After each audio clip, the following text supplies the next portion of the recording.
Hello, good afternoon. Good evening. Can you hear me? Rinig po siya. Am I audible?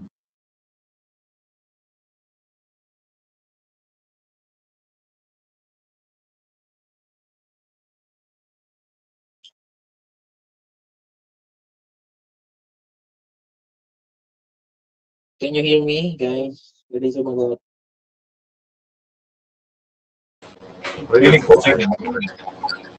Sige. Okay.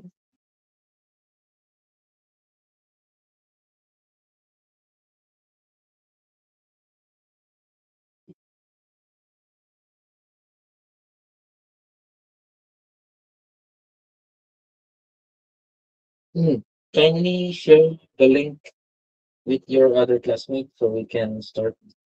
So, for today, I'm going to discuss, or ako mismo yung magta-talk about FPGA. I will explain later what is an FPGA. And this is the board that I'm presenting right now. Yung nasa video cam daw, yung camera ko. So, naalala niyo pa po yung inyong ah, HDL. Ito po yung FPGA na tinatawag natin. So, since before hindi niyo na-try or wala kayong chance na gumamit ng FPGA, so I think this is a trend in some industries right now na pag gumamit ka ng FPGA, kasi yung knowledge natin about the logic circuits, hanggang circuit side lang kasi yun. So if you want to build your own ALU or to expand your knowledge about it, so you need to use an FPGA. So later explain ko kung ano yung gamit ng FPGA. And we're going to simulate to code FPGA based on the let's say may mga scenario, gagawa tayo ng mga basic ALU. So 43 pa lang yung nandito sa klase. Join mo po yung iba.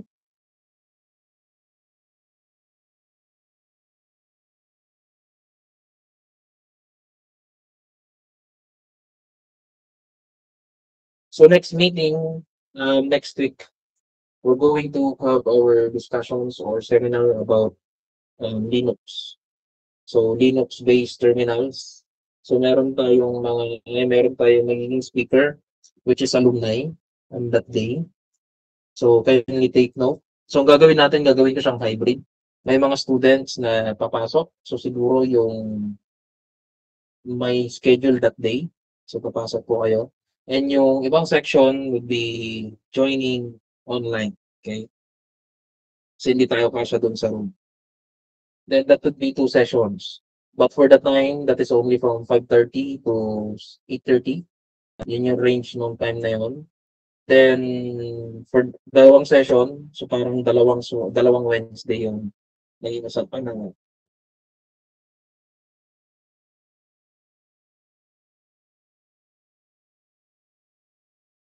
so na ba iba.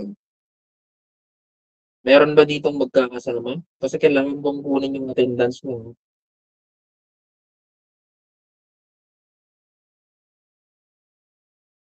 Sige. Can you raise your hands yung mga nandito sa school?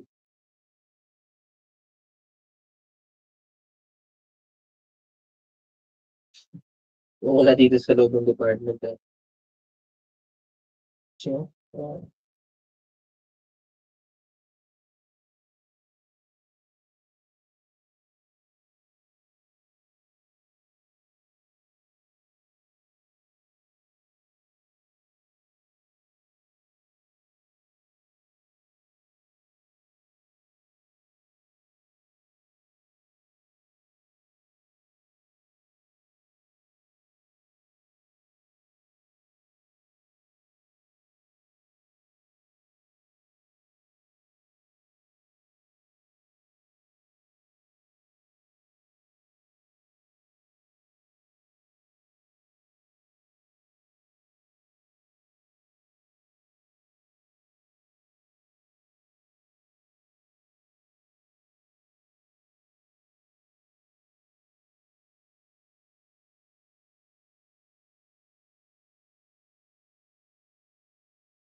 Okay, so I just want to make this quick. Uh, so maybe we will discuss the concept of this FPGA. So gawa din tayo ng basic code. We're going to implement a basic concept of a decoder, okay, coming from our logic circuits topics. Then at the same time, check natin kung ano yung mga possible na application ng ating FPGA. Okay. So maybe some of you are familiar with the board, although this board is an FPGA coming from Nexus. Okay. So this is the Nexus. Yung version na ginagamit natin ng board is A7, fabricated by Digilent. So as you can observe, it is powered by Xilinx. So yung Xilinx po, ito yung ginagamit natin na software to code. I mean, this is the family or the IDE that we're going to use using the Vivado. Okay. And as you can observe, meron tayong logo dito ng analog device. So which means yung chip neto is developed by analog device. Sa field trip nyo ba kasama ang analog device? Hindi. Kasi short notice. Anyway, so etong board na to, before I start, sige, I will present the PowerPoint.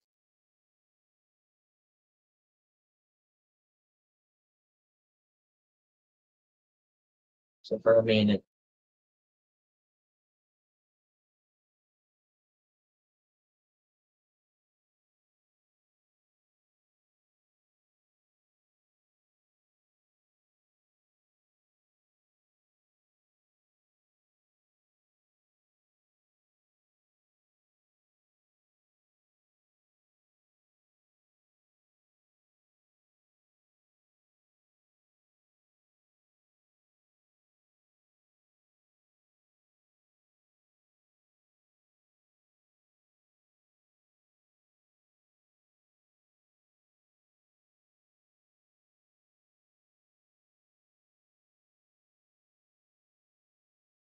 Is may presentation visible?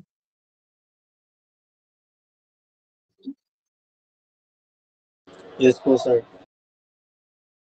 Okay, so this PowerPoint presentation is prepared by Doc Reggie Busulio. So siya po yung trainer natin before with our FPGA board. Okay? So I'm going to use the same presentation that we have used in the training or in the seminar. So for this board, again, this is the Digilant Nexus A7. And ano ba yung kayang gawin ng board na to? So before we proceed with the classifications or even the properties of the functionality of the board, so discuss lang muna natin yung or i-review natin yung FPGA niya. Okay. So in some industries, as you can observe, meron tayong iba't ibang area na pwedeng puntahan. So this FPGA is usually used in semiconductors. So yung mga semiconductors, sila yung nagde-design usually nung mga IC or nung mga chip. So based on the knowledge that we have gained in our logic circuits, kung paano mag-design ng architecture ng basic adder, subtractor, or even the sequential circuit, so ina-apply natin yon, no, dito sa ating FPGA. Because in programming our FPGA, instead na gagawin mo siya using the logic circuits or the logic part of our logic circuits, kumbaga instead na IC based siya, i-code mo yung circuit mo. Instead na i-build mo siya using the actual IC. Kasi pag actual IC yan, di ba kahit basic na 4-bit full adder lang yung design mo, sobrang haba ng circuit. So that's why we have this FPGA. So instead of creating the circuit para lang matest yung simulation na yun, kinocode natin siya. And that is the use of the FPGA. So ang code natin with the FPGA is using a Verilog programming, which is familiar, which is our HDL. Okay, so sa HDL natin, kung maalala nyo, ang ginamit ko natin doon is Verilog, and we used a GTK wave for simulation. So before, ang ginagamit natin si GTK wave to simulate the output. So dito, hindi na natin isa-simulate kasi i-deploy na agad natin yung mga code na yon. So in a bit, we're going to design a circuit. Okay? So kahit simpleng circuit lang muna, para lang ma-proof yung concept na pinag-aaralan natin before. Para naman ma-appreciate nyo kung bakit natin kailangan pag-aralan yung mga topics na yun. Okay. So, wait lang. Ito ba na? So for this one, so by the description, Digilent Nexus A7 is a versatile and powerful development board designed for learning and prototyping with Xilinx FPGAs. So it's built around the Xilinx Arctic 7, so yan po yung family na sinusundan niya, and FPGA, which offers a great balance between performance and power efficiency and blah blah blah. So, kung tatanungin niyo ako, kasi pwede niyo rin siyang gamitin as prototyping board.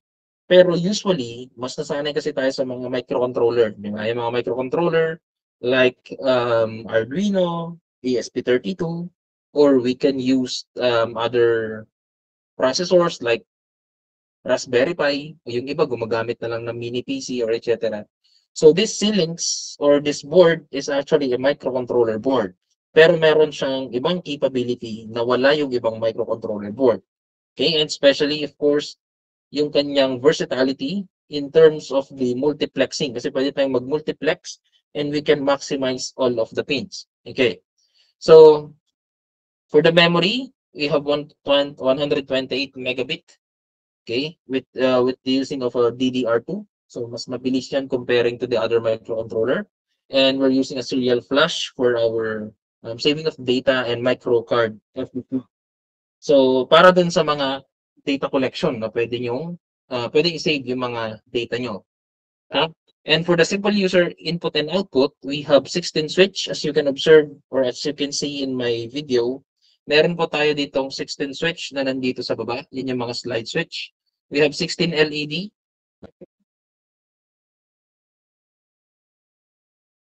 Mga umiilang na yun. And we have 2 RGB LEDs. 2 4-bit or 4-digit 7 segments. So, etong 7 segment na daw. Okay? And meron tayong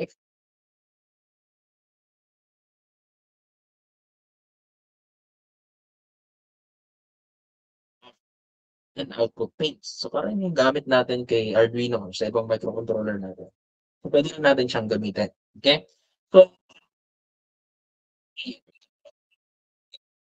So initially, ito typing board. So, ito typing board siya, but it is the same board na ginagamit ng deployment area, especially sa mga semiconductor ng mga company. So maganda tong ilagay sa maganda ilagay ito sa resume or dun sa curriculum vitae nyo na alam nyo kung paano gumamit ng FPGA. Kasi sa mga semiconductor, usually bihira lang kasi yung gumagamit ng high level language like Python or even C#. So usually puro low level yung ginagamit because you need to design the architecture. You need to design the firmware. So dapat knowledgeable din po kayo with the computer architecture or yung how addressing yung process ng data or yung pag-process ng data. Okay? So next. So ito yung mga parts. So hindi ko na iisa-isahin to. So maybe you can take a picture or a screenshot of these parts. Okay? Yan yung mga number na yan. Ito yung kanilang mga descriptions. Okay. So it is working as expected or para lang siyang microcontroller. Meron tayong input and output or general input and output pins. We have also Ethernet connectors. Meron tayong mga printer ports. We have USB ports, audio, mono audio. Meron din siyang internal na amplifier and etc. Okay? Okay, so this would be the circuit diagram or ito yung description ng diagram natin. So dito, fix na no, yung mga data natin or same thing with our input and output. Kasi itong board na to is already the development board or the development kit. So kung mapapansin nyo, yung mga address na ginagamit, they are a combination of letters and numbers. So hindi kagaya kay Arduino no, na naka-pin lang or pin configuration yung ginagamit.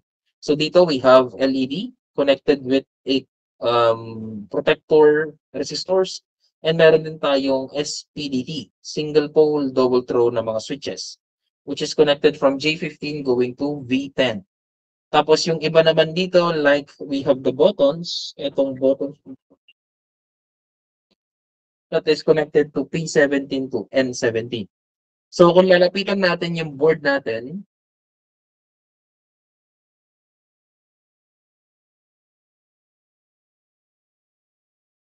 okay, so kung lalapitan po natin yung board natin,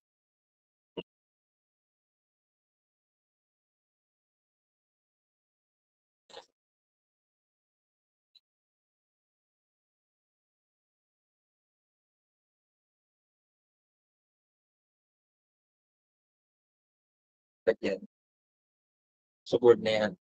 So going back, and so i-skip lang muna natin to because it's just a common anode circuit kung paano connected yung 7 segment. So I hope na alala nyo pa to kung paano gumagana ang 7 segment. Okay, so paano ba i-program yung Nexus A7? So later, using the AMD Vivado, we're going to design it. Pero bago tayo mag-code, dapat alam muna natin kung ano yung i-code natin. Di ba? Sige. So I'll stop sharing and let's discuss a basic circuit using a HDL code. Or at the same time, bago ka makapag-create ng HDL code mo, kailangan mo munang mag-design ng circuit. Di ba? So siguro gagawa muna tayo ng basic na decoder. So ang gagawin lang ng decoder na yon, we can create a adder or pwedeng subtractor. Pwede rin siyang basic decoder lang talaga yung ginagawa ng circuit na yon. Then we're going to compute for the formula. Then from formula, yun yung i-code naman natin kay Vivado para i-upload sa board na to. Okay. So, I'm going to share my open board.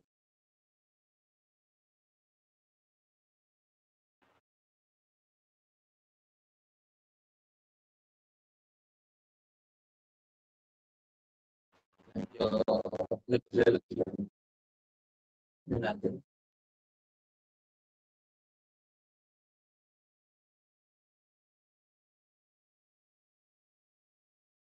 Yan. Kita po ba ninyo?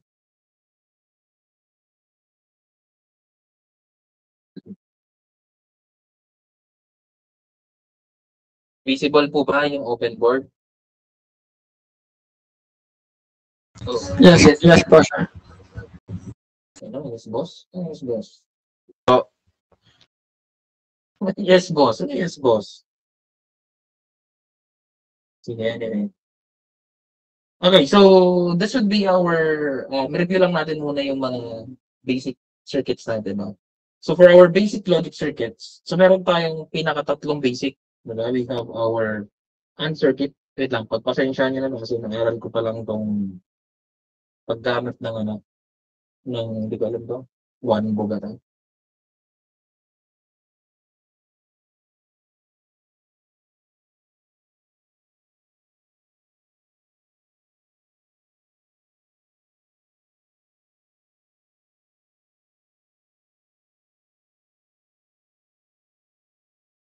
Okay, so we have a basic AND gate,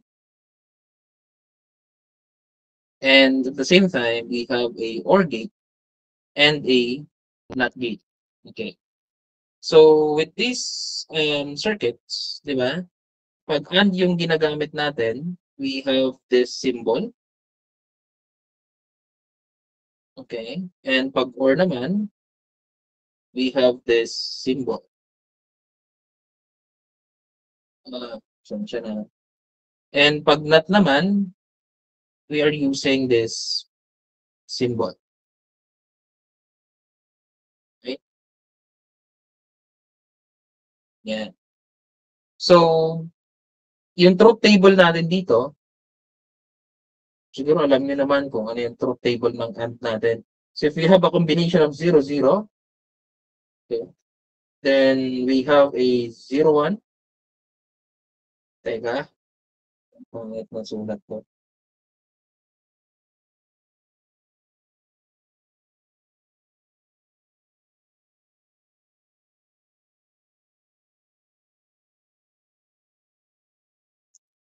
Okay, so combination of 0, 1. Then we have 1, 0. Then meron tayong 1, 1. Ang output natin is 0, 0, 1. Diba? Pag OR naman, lambo, pag OR, combination 0, 0, we have 0, 1. Then we have 1, 0, and 1, 1. Ano ba naman yan? So, output 0. As long as merong 1 doon sa data natin, meron din tayong output 1. So, pag not naman, ang data natin, so if we have a not, pag not gate naman, that is, if 0, ang equivalent lang yan is equal to 1. Diba? Then if we have 1, that is equivalent to 0. Okay. So that's the concept of our basic gates. So technically, paano naman yung concept ng decoder natin? So ang decoder natin, pag sinabi natin decoder, we have a minimal input, then we are trying to design kung saan yung magiging output nila into a multiple output pins. So, di ba? So for example, if I want to design a decoder, okay, sabihin natin, okay, ito na yung division natin. Then if I want to design a decoder, let's say I have a 3 switch. So yung switch natin na yan, that would be switch A, we have switch B, and switch C. And let's say, meron ako dito output pins. So, meron akong tatlong or let's say limang pins. So, tatawagin lang natin siyang Q0. We have also Q1, Q1, we have Q2,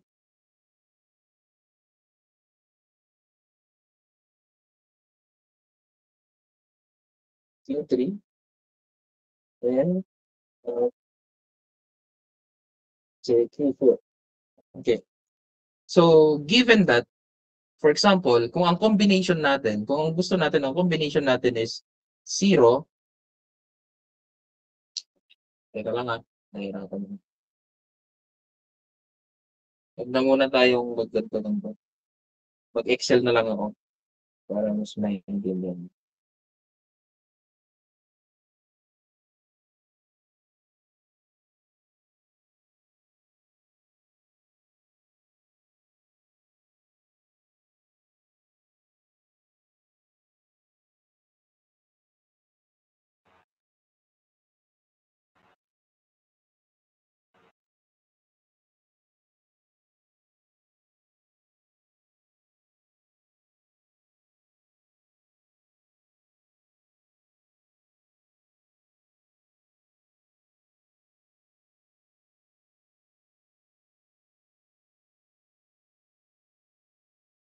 Okay, bukas na lang ako ng Excel. Na tayo bumalik kay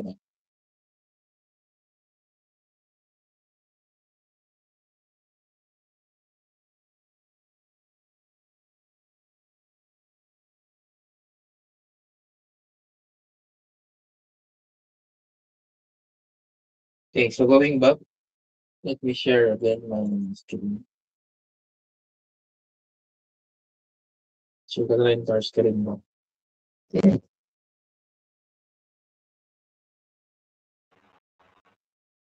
Visible ko ba yung screen ko kay Excel?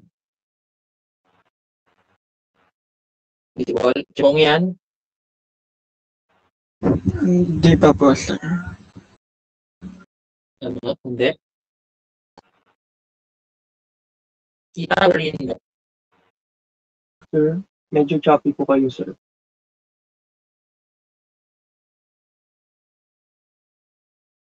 Sige, ito lang.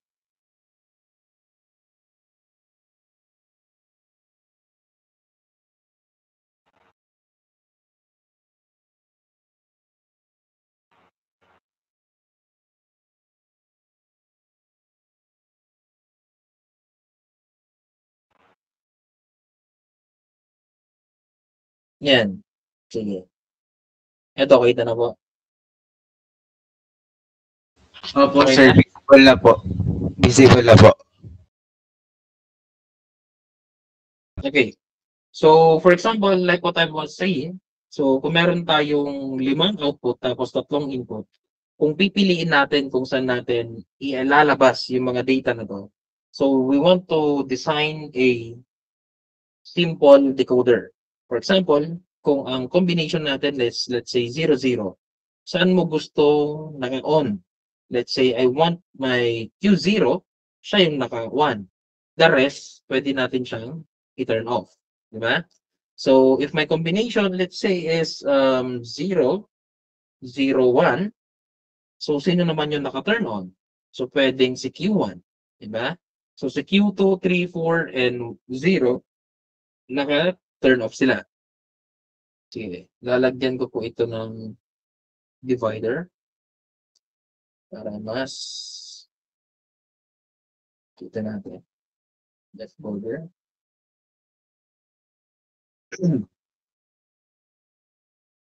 Yan. Oops, sorry. It should be here.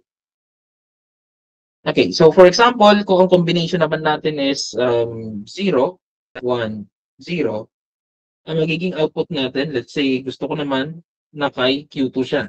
So kay Q3, 0, and Q4 is 0 at the same time. So ang combination natin, let's say, we have 1, 1, or this is 1, 1, and this is 0. Ang combination naman natin ay naka Q3, or si Q3 naman yung iilaw. And the rest, let's say that is 0. Okay. So, sige, bawasan natin to ng 1 bit. Gawin lang natin siyang 2 bit para hindi masyado nakakalito. Delete natin tong side na to. And if my combination is 0, 0, 0, 1, 1, 0, and 1, 1. Yan, para 2 bit lang siya. So, as you can observe here, ang gusto natin mangyari, kung mayroon tayong dalawang switch, di ba? So, ito yung dalawang switch natin, which is A and B. So, itong A and B na to, pag ang combination ko 0, 0, ang iilaw daw ay si Q0. Pag Q1 naman, pag ang combination ko is 0, 1, ang iilaw naman is si Q1. And Q2 if 1, 0, and if both 1, 1, ang iilaw lang ay si Q3. The rest, they are turned off. Okay?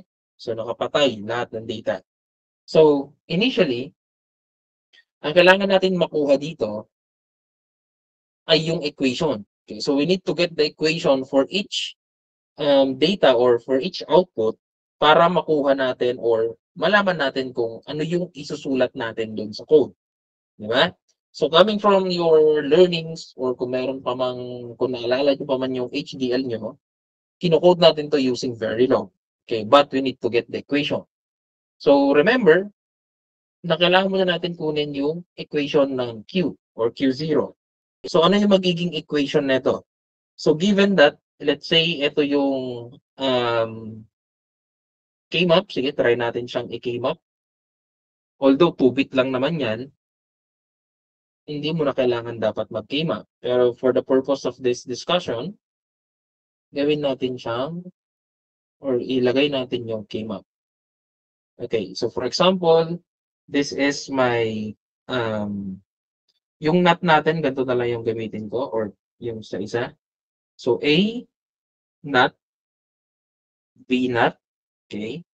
So dito is A NOT, we have B 0, 0, 0, 1, okay? Then dito, ito yung A, B NOT, then dito naman ito yung AB, di ba? So kumbaga, ito yung truth table natin ng 2-bit. Okay. So now, we're going to plot yung ating data. Ito yung mga data po natin.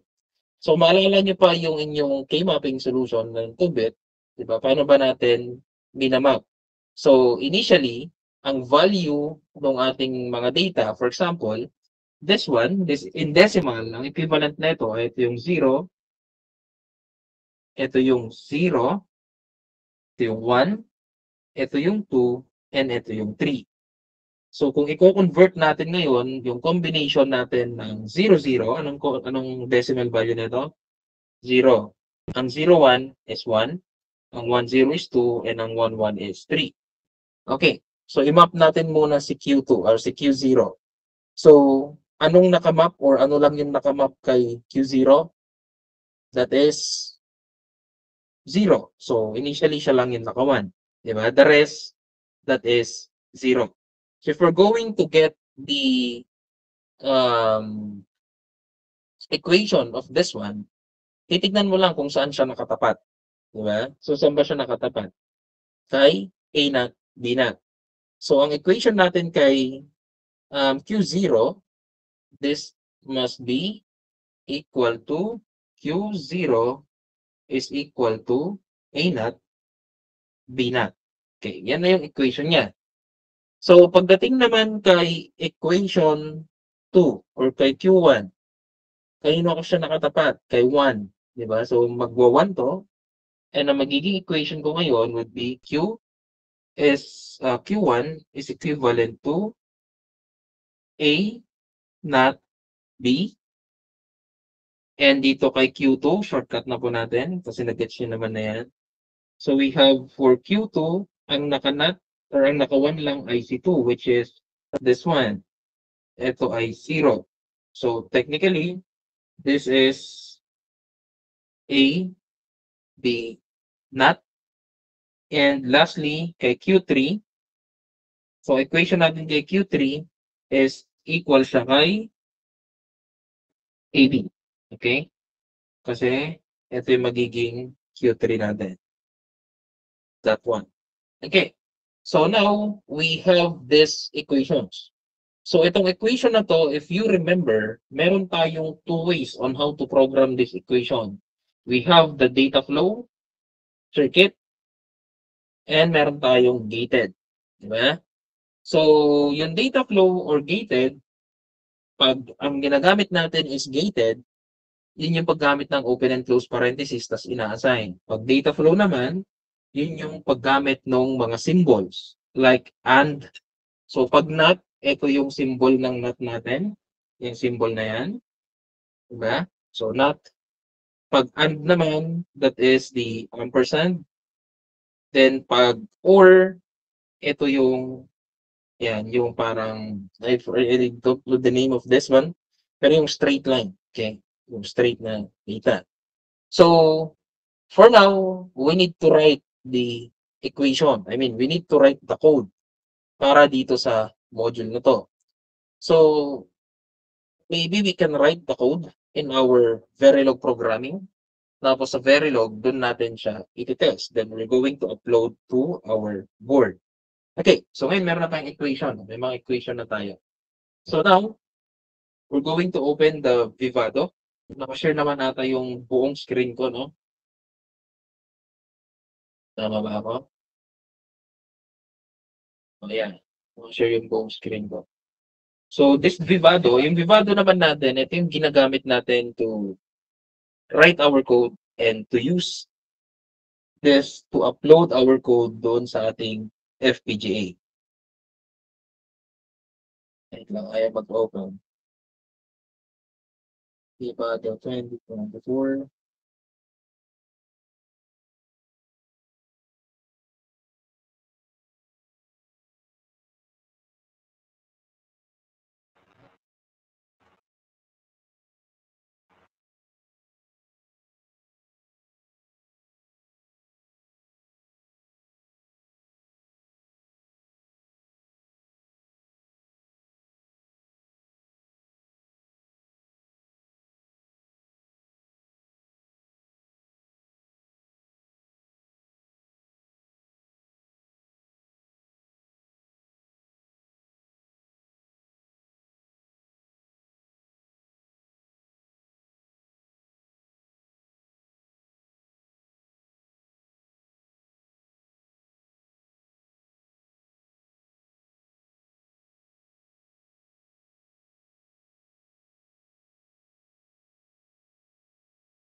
Okay. So, I think nawala po ako.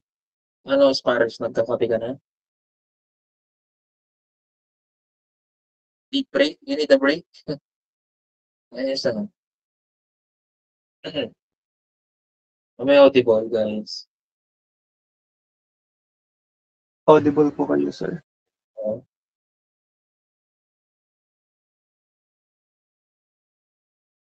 Sige, ganit lang kasi na-disconnect yung aking PC.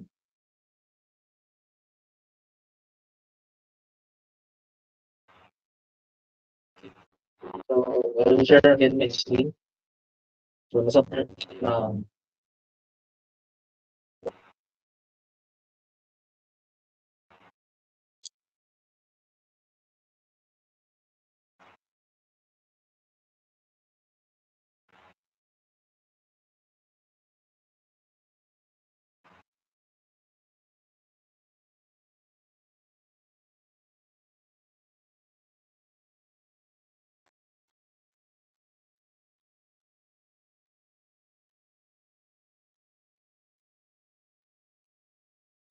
Okay.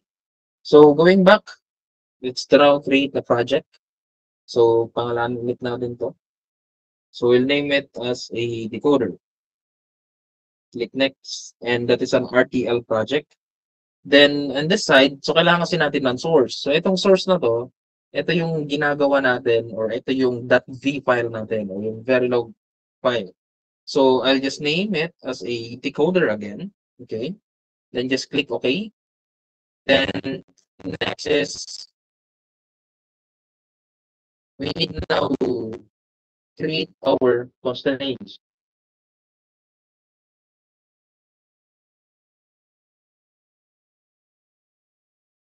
Okay ba yung presentation ko? Sir, hindi po kita, sir. Hindi po, Loading sir. lang.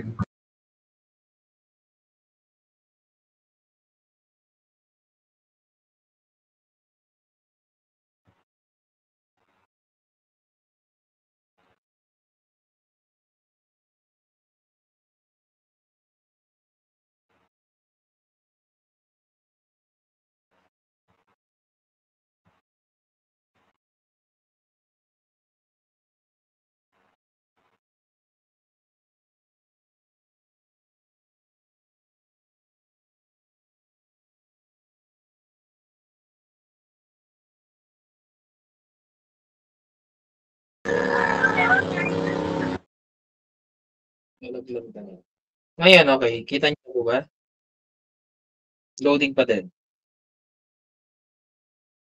Loading pa din, sir. Ibado lang po yung kita. So, I think I need to share.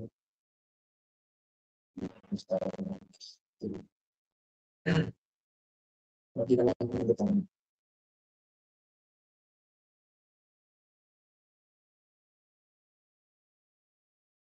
Sige. Actually, ulit ang decision.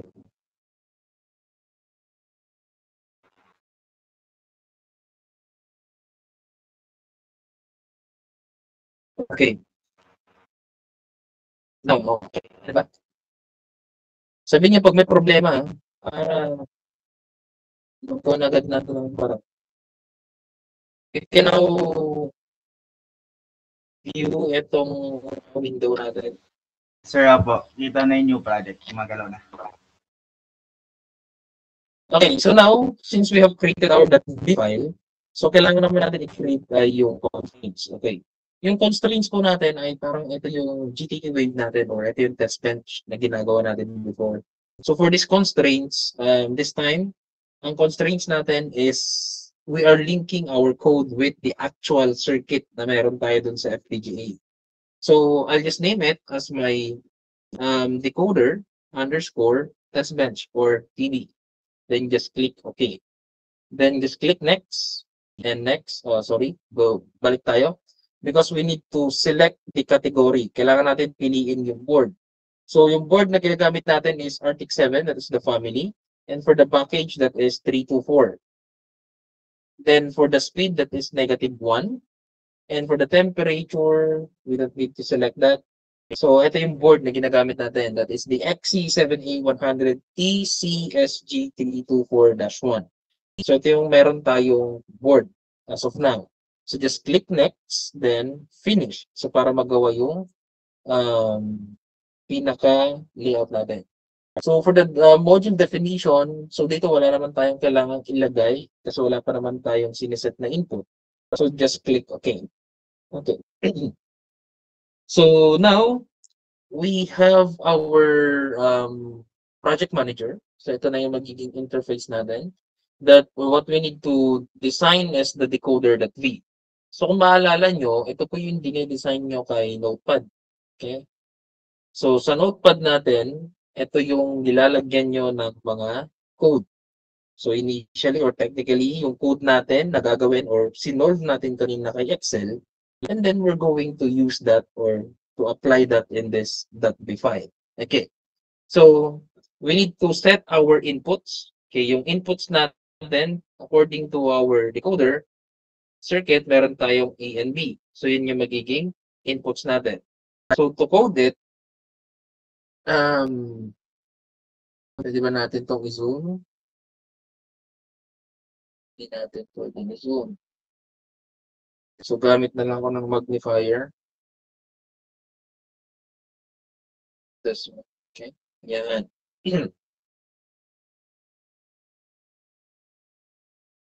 Okay.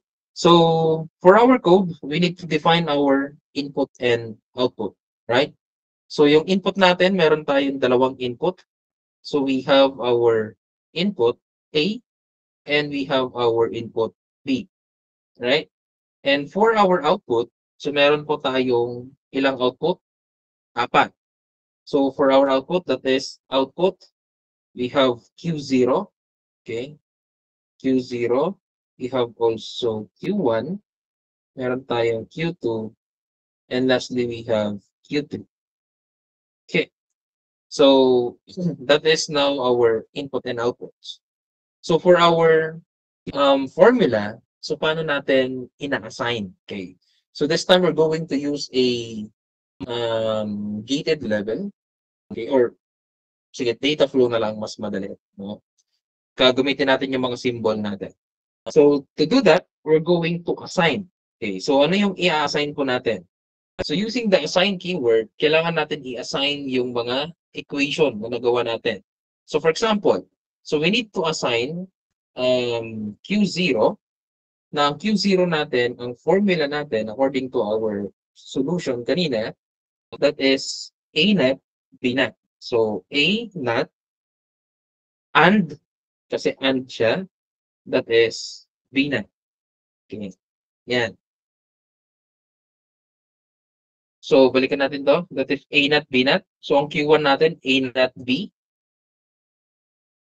So, we need to assign again that our Q1 is equal to A net and B. Okay. And ang Q2 natin, A, B net. Ang Q3 is AB. Okay. So, going back here, we need to assign our Q2 as A and not B. Tama ba? Okay. Then, lastly, we need to assign our Q3 is equal to A not and B. A and B. Yan. So, now, this is our module. Kumbaga, ito na yung pinaka-code natin for the decoder. Okay, so this time we need to save it. Save natin yung file. And we need to create our constraint. So, itong constraint na to, ito yung pag-a-assign ng mga pins doon sa ating FPGA. So, going back doon sa presentation natin kanina, so check natin, saan ba natin, or ano ba yung mga switch na gagamitin natin according to our circuit diagram. Okay, so ito yan.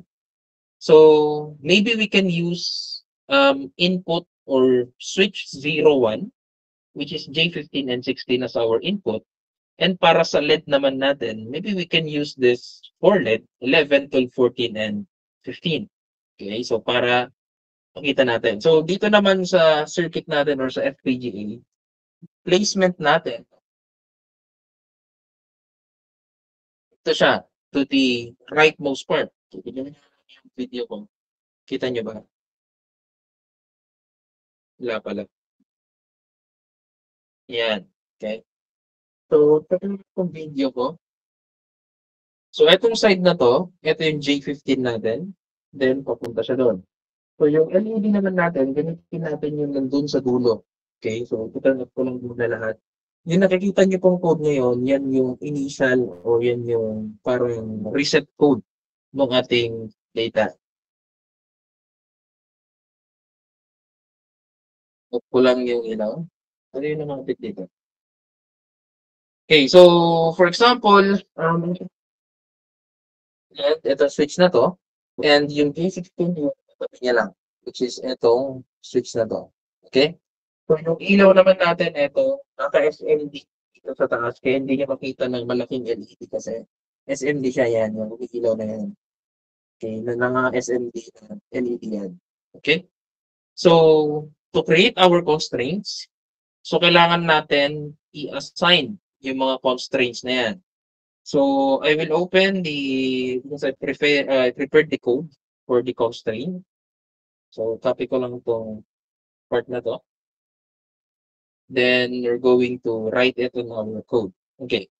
So, sa constraint natin, kailangan kasi nating i-link kung ano yung pin number natin and kung ano yung ginagamit natin or ano yung inassign natin na variable name. So, for example, so dito sa decoder natin, ang input natin is A and B, right? So, we want that our pin number A, yan, so itong pin number A natin na to, palitan natin to, is connected saan? So, going back to our circuit, yung design natin, gusto kong gamitin si L16 para magkatabi sila ni J15. So, yung A ko, L16, yung B ko is J15. So, going back here, i-assign ko lang. Again, this is J15 para kay A. So, ito, kakopy ko na lang ulit. Again, this is a standard code. Okay, kung paano tayo mag-assign ng mga variables. So, this is V15.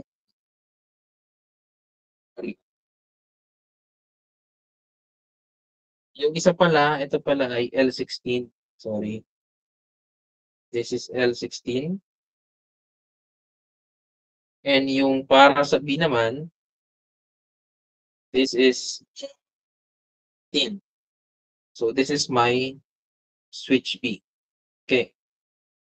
Yan. So, yan yung input natin. So, para sa output naman, I'll just copy this one. Then, print natin or paste natin dito. So, ang gagamitin kong address ay yung nandun sa dulo. Wait lang. Ito, okay. So, for the address, we're going to use the V11, 12, 14, and 15.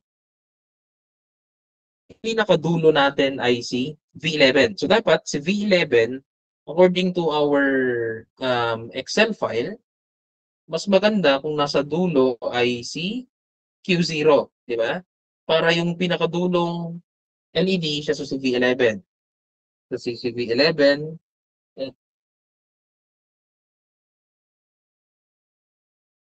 B12, ito si B14, and ito si B15. Okay. So, i-assign natin sila ngayon.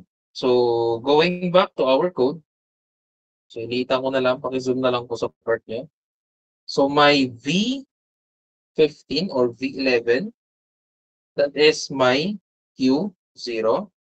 Same thing with this one. That is our Q0. So, si V12, yes, that is our Q1.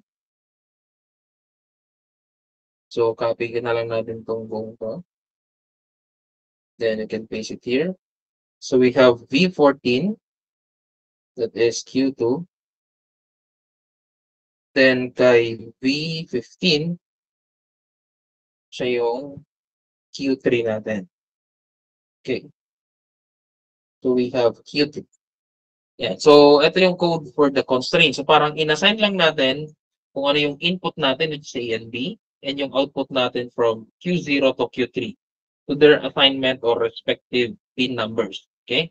So, itong code na to, like set property, package pin, tsaka yung set property IO standard.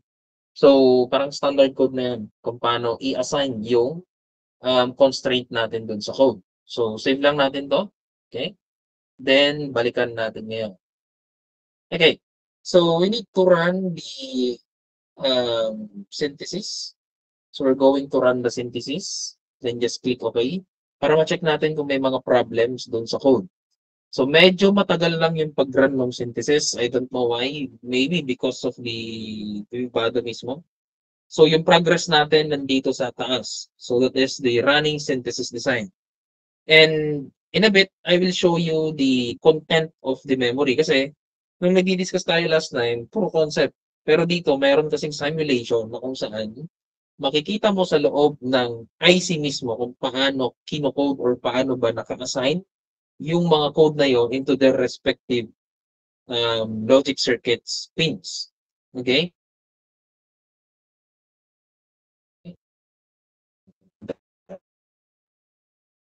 Yan. So after synthesis design, we need to run the implementation. Just click OK. If you want to experience this FPGA, request nyo lang sa akin. So pwede ko kayong pahiramin. So para matry po ninyo. Kaya wala ng problema. So this time, binibigyan nyo lang kayo ng idea. Para at least may experience kayo kung paano siya i-apply yung Verilog code natin last time. Okay, so running optimal design. Okay. Then, check natin in a bit yung design mismo. So, itong routing design na to, kumbaga itong si Vivado, nira-route niya mismo yung mga kinikreate natin na circuit doon sa loob ng chip.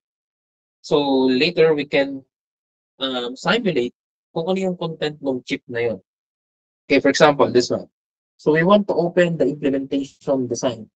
So, yung implementation design na to, ito yung content ng data.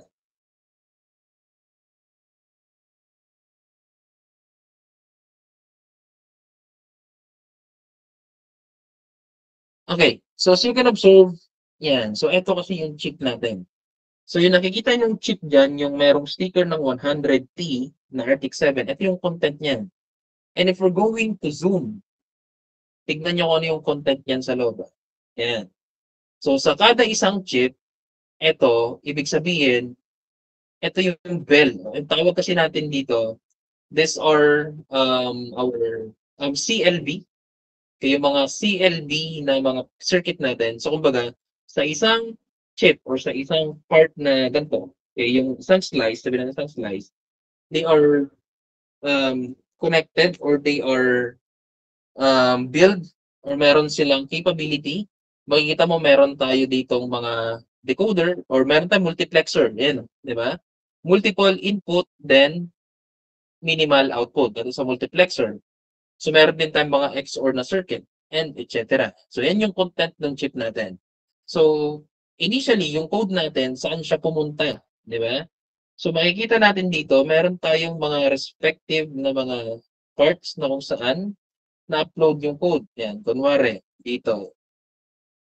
So, ang na-utilize lang natin in doing that code is etong dalawang chip lang na to.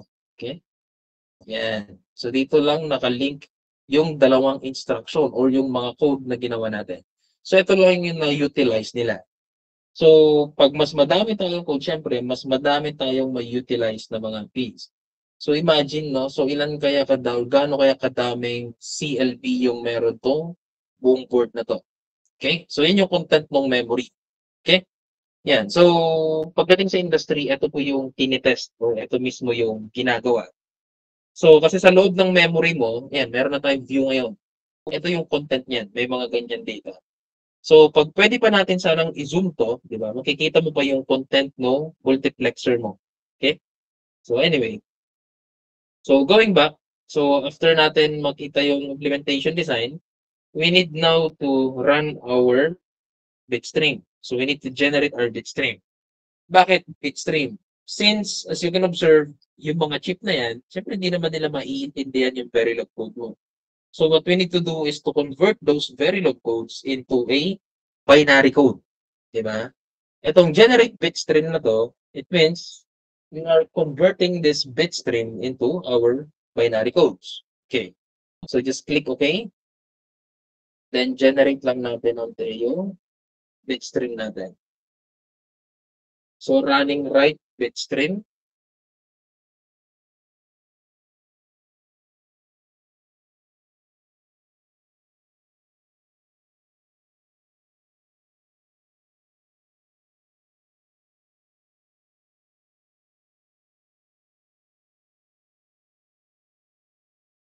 Ayan. So medyo matagal na yung process. Pero variable naman. Okay, so we need now to open the hardware manager. Okay. So yung hardware manager, ito yung parang pagdating kay Arduino, ito yung sineselect mo kung ano yung board na gagamitin mo. Okay. So open target, auto-connect natin para ma-detect niya yung board. So make sure na naka-open po yung board natin. Yan. So detecting yun. So meron tayong nahanap which is the Xilinx TFC, which is the Digiland. So this time we need to program our device. So just click program device. And ang bitstream file na i-upload natin is yung generated na bitstream file. So program. Then, as you can observe, our FPGA here is nawala yung initial code niya. So this time, I think it's running our code. Okay, so nirarun niya na yung code. So test natin yung concept natin, which is this one. Okay, so ang combination natin kapag 0, 0, 0, 0, 0, ito yung dalawang switch natin, di ba? So kung IC,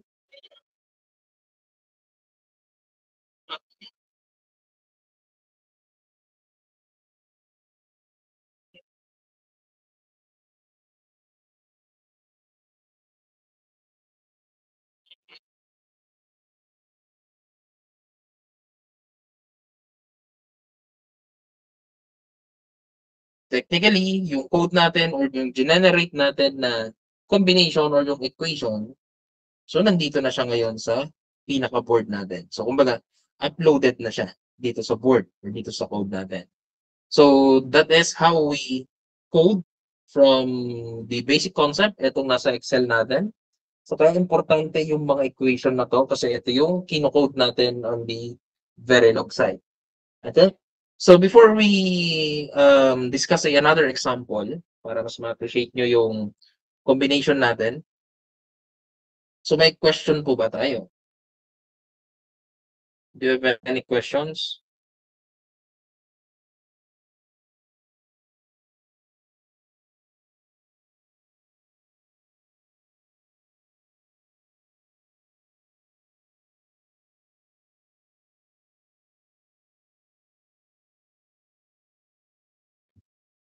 Wala pa naman po, sir. Wala. Walang tanong. Saan? Ito? Vivado. EMD Vivado. So, itong Vivado na to, sobrang laki kasi ng file, nasa 200 plus GB. Yes.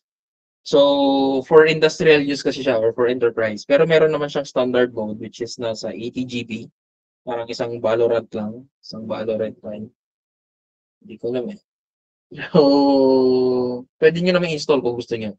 But again, if you want to use this or if you want to have an experience to use this, request nyo lang sa akin tapos mag-experiment tayo dito sa lab. Okay? Sige, so kung wala pong question, gawin natin yung ibang decoder. Okay, so basic decoder lang talaga yung gagawin natin. Okay, so for example, ang ginagawa kasi natin usually ay yung ALU. So ano ba yung content ng arithmetic logic unit natin? Yung mga adder, adder, subtractor, multiplexer, demultiplexer, and etc. So what we have here, okay, so let's try to design a basic full adder. Okay, pag sinabing full adder, balikan natin yung binary addition nyo, di ba? So let's say meron tayong A and B. Okay. So hindi, ganun lang, pabaliktad na lang. So we have A and B. So ipa-plus natin siya. Okay? So this would be a text. For example, ito yung plus natin. And ito yung plus. Ayaw. Ayan na natin. So for example, we have 0 plus 0. So anong output natin dito? Try natin ibang combinations. Gawin natin tong text. Okay. So 0 plus 0, ito yung sum natin. Sum. So 0 plus 0, syempre, 0. So 0 plus 1, that is 1, syempre. 1 plus 0, that is also 1. And if 1 plus 1, that is 0, then we have a carry 1. Tama ba? So dito sa baba, gawin natin tong carry. So CRY, cry na lang. So yung carry nung iba, 0, 0. Pag 1, 1, ang sum mo 1, ang output mo is 1. Okay. So this is our carry and sum. So if we're going to convert this into a basic truth table. So ito kasi horizontal ko lang. So gagawin natin, same concept, we have A and B. Ang combination natin is 0 plus 0, 0 plus 1, 1 plus 0, and 1 plus 1. So dito sa taas, meron tayo ditong sum, and we have our carry. So for our sum, 0 plus 0 again is 0. Ang carry natin, 0. Pag 0 plus 1, that is 1. Carry is 0. 1 plus 0 is 1. Carry is 0. And 1 plus 1 is 0. Carry 1. Okay. So, eto ngayon yung i-design natin na circuit. So, that is only a 1 bit. So, pag sinabing 1 bit, isa lang yung pwede mong i-add. So, magde-design ka ng 2 bit, medyo mahaba-haba yon. So, hindi ko na siya i-discuss dito. So, maybe you can create the circuit, then pwede nyo ulit gawin kay Verilog. So, if you want to prove the concept, request kayo sa akin. Tapos, experiment natin dito sa lab. Okay. So, going back. So, if I have already this circuits, so kailangan natin, again, kunin yung mga equation. So, remember, dalawa lang po yung equation natin dito na gagamitin. So, we have the equation for sum and we have the equation for carry.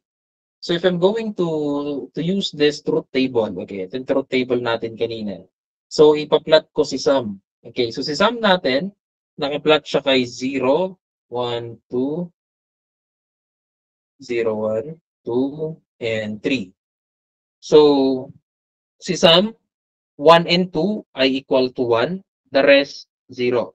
So, 1 and 2 daw ay equal to 1, the rest is 0.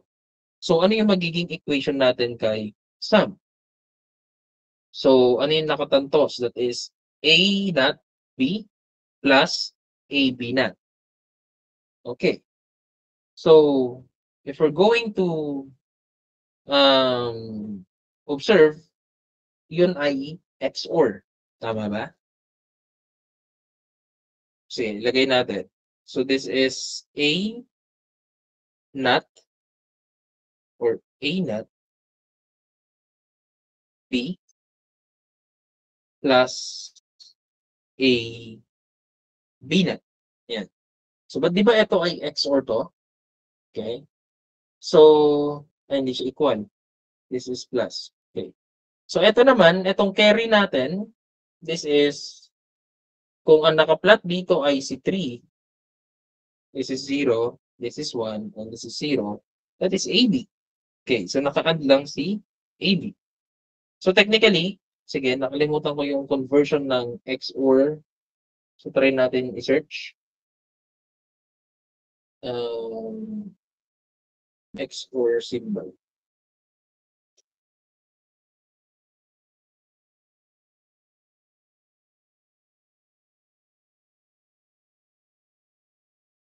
Using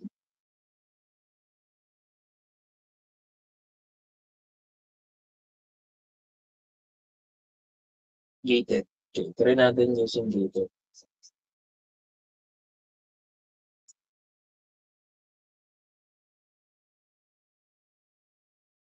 So HDL.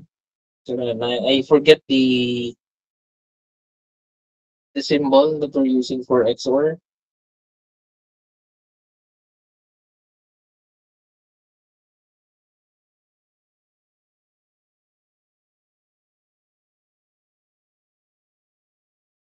Yung symbol lang.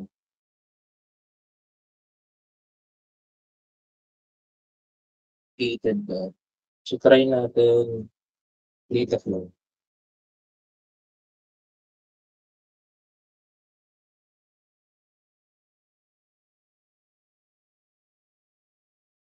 Okay, so ang XOR natin ay yung symbol na sige, hanapin natin. XOR somebody. Ito. Yan. That is the symbol of XOR. Okay. So lagay natin dito. XOR ay equivalent sa symbol na to or shift 6. Okay, so now let's try to create our code for a sum or for another. Okay. So dito, siguro huwag na ako mag-create ng bago. Okay, so edit na lang tong code na to. So this time meron lang tayo dalawang output, right? So we have the sum and meron tayong carry. So palitan natin ng S tsaka capital C. So we're going to assign here. So dalawa lang yung i-assign po natin. Okay? So yung sum, ano yung sum natin? S is equivalent to, that is A XOR B. Tama ba? Then for our carry, that is C, that is A and B. Yan. So ganyan lang kasimple, no? Yung basic decoder natin. I mean, a simple adder. This is a full adder. So what we're going to do, balik tayo dun sa ating constraints. So save lang natin to. So for our constraints, we have only used 2. Okay. So instead na Q0, that is our sum. And on this side, this is our sum. And itong Q1, that is our C. And ito ay yung C din natin. So we have A and B. Okay. So now let's try to upload this. Okay. So run implementation. Yes. So kailangan daw may synthesis muna. Let's click OK.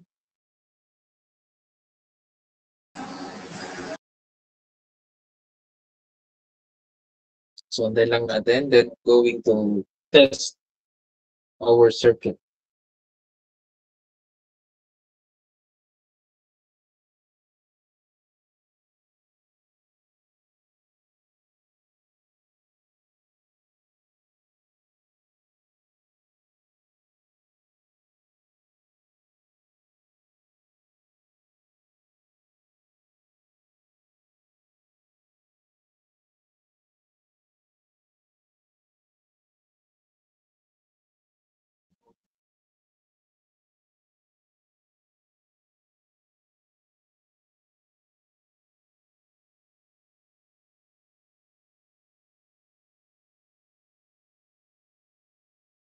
Okay, so running option or route design. Hindi na natin i-review yung hardware niya. So meron naman ng idea dito. So i-recta na natin na i-generate yung bitstream, then upload.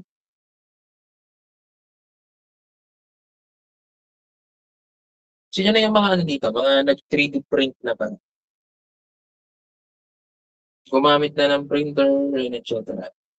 Because after the second session, pagpasok ng finals, so yung mga topics po natin would be cybersecurity, 3D printing, and we're going to discuss also the having a seminar in additive manufacturing.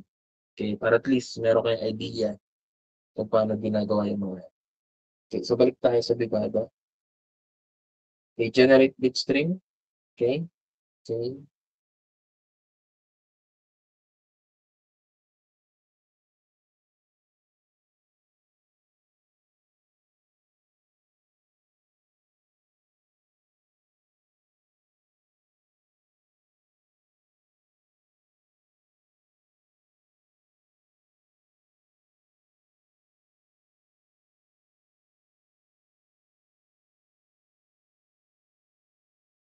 Matagal lang, no? Tagal lang natin. Okay, so, okay lang natin to. Then, you need to program our device. So, program natin. Then, there we go. Okay, so, balik tayo dito sa truth table. Sige, check natin yan.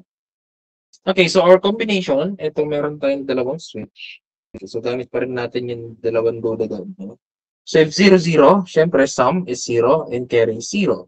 So, 0 plus 1. So, A and B. So, ang sum natin is 1. Carry is 0. So, pag 0, 1, still, sum is 1 and carry is 0. But 1, 1, sum is 0 and our carry is 1. Okay? So, that is the concept of our other. So, this time, puro LED lang muna. No? Kasi I don't want to expand this into more complicated circuit by apply or coding yung ating 7 segment. Okay? Kasi madami pa tayong aralin like multiplexing with our FPGA. So, for the meantime, siguro hanggang dito lang muna yung learning natin about the FPGA. And if you want to pursue the FPGA coding, so pwede tayong mag-request again. No, request tayo tapos gawin natin siya dun sa experiments. So, since I have a FPGA topic right now, so meron akong subject na FPGA or HDL, I should say. So, pwede po mag-sit in pag may mga lab experiment kami. Para at least, kung gusto nyo sabayan, kung gusto nyo makita, pwede po kayong sumama. Okay? Sige. So, any question so far?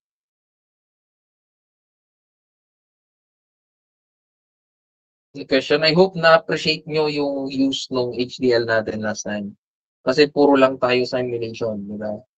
So, ngayon lang tayo, or ngayon lang kasi nagkaroon ng FPGA, kaya ngayon lang natin siya nagamit. So, yung mga previously na FPGA natin, so, kulang ng mga software. So, ngayon lang siya na makumpleto. Okay? So, any questions, clarifications po?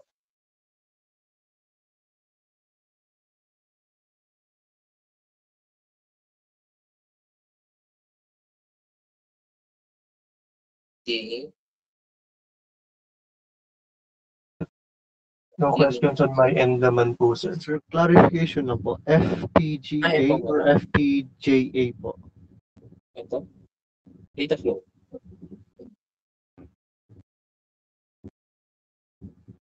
Sorry, ano yung question? May question ba tayo? Saan ko? Trying to say something. Sir, Ano yan? Sorry. sir, clarification lang po. FPGA po ba or FPJA? FPGA. Okay. G. Thank you, sir.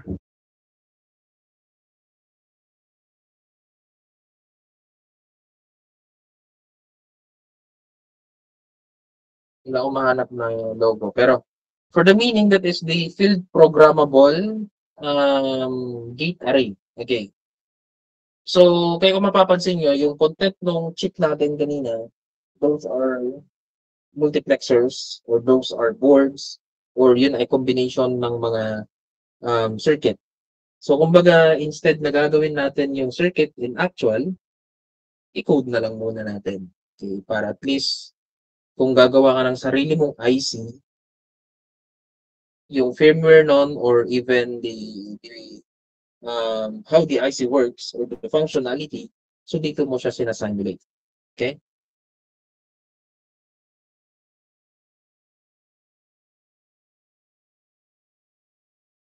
Sige. So, for the attendance,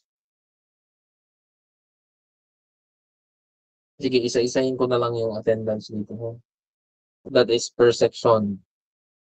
Kasi kailangan ko po ng attendance.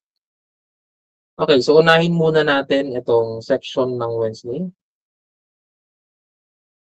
Per our attendance.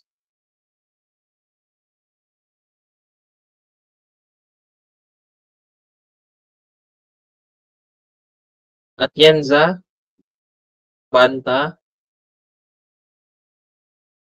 Sagot po kayo pag nandito kayo. Sir, Banta. present po, Banta. Present po. Barbado. Absent. Belarmino. Present po. Belen. Sir, present po. Betsaida. Present po, sir. Coribor.